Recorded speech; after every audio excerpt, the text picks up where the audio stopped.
Hi. This is the day 4 of the protest. My name is Nkem, for those who don't know, and thank you for coming once more to listen to me talk about the progress of the protest. Again, today's my off. I don't have to go to the field, but I'm guessing Monday. Monday is coming, and clearly Monday I'll have to go out there once more. But in Abuja, so far I haven't heard anything about the protest, so there is nothing for me to really give you guys concerning that. No updates to give you. So because of that, I'll just be reacting to not reacting. I'll be telling you what the president said about the protest, because he gave a speech this morning. So I'll be transcribing it. I'll be giving you guys the transcription so that people better understand what he meant.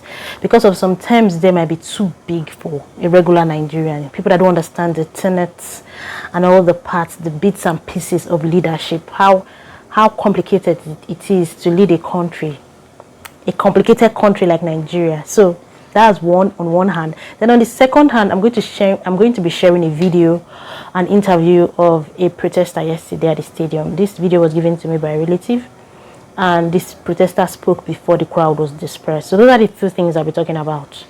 I'll be helping you transcribe the president's speech, and then I'll be sharing that video with you, which I really, the video resonated with me. So yeah, let's get to it. So I'll be sharing what I think the meaning was trying to pass across. Even though he expressed his sadness for all the lives that were lost, he also mentioned how dangerous the protest has been so far, because of people that were killed and the looting, and also reminded the people that protest is never the solution, because of protest will always lead to chaos.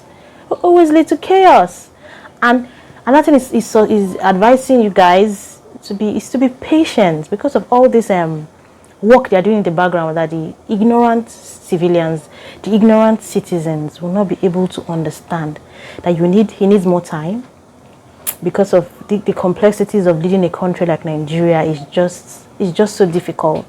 So that's what he said. I wish he said more. In short, at a point I started wishing that I wish I'm close to this man, so I would just tell him some things, because if you like say the people we surround him, they tell him the truth. That statement he made, the speech he gave, can you give it to a regular Nigerian on the street? How many Nigerians can understand the language he was speaking there, even though he was speaking English? And can I just say one thing? The way your president mentions responsibility, I think he loves that word. That's his favorite word. Oh Lord, responsibility, And I just wish that I wish somebody can tell him the truth, that, see, sir, this thing you are saying right now, it's not what people want to hear. It's not what people want to hear. Because even after he said this, fuel is still scarce. Even though we produce by a major oil producing country, fuel is still scarce and ridiculously expensive. Yeah? Food is very expensive. Transportation is hard. These three things affect us. Okay, let us add the fourth one, which is foreign exchange. It affects us directly or indirectly, one way or the other. And then your speech didn't give a clear response to these problems. How is that going to calm the mind of people? How is that going to convince an illiterate on the street that doesn't understand the language you're saying, the responsibility you're speaking of? How will you be able to just, calm them down? I don't get it. I really don't. Even as I know that protest is a bad thing. In another country, protest may work. But in a country like Nigeria, where there are differences in religion, differences in tribe, to get that unified voice and to be able to speak with one mind is quite difficult, because of most times when you are going about a protest, some people will just give it a tribal or religious label. And what it's looking like now, when the president was mentioning the states in which the protest was happening, if you notice the states he mentioned, every single state was a northern state. He didn't mention Lagos. He didn't mention, understand, that's true, Sha. How many states? I think, yes, there also protests in Delta State as well. Even Port Harcourt, he didn't mention this place, he mentioned the north. So he's giving it like a kind of the protest has a northern face. I don't know. There are sensibilities that you're supposed to be aware of if you're a leader of a country like Nigeria. That aside, sensibilities aside, if somebody is going to look at that speech factually, how can you take that speech and explain it to a pepper seller? How can you take that speech and explain it to an Okada rider? How would what he said affect or convince the regular Nigerian? I don't get, like, these people are so out of touch.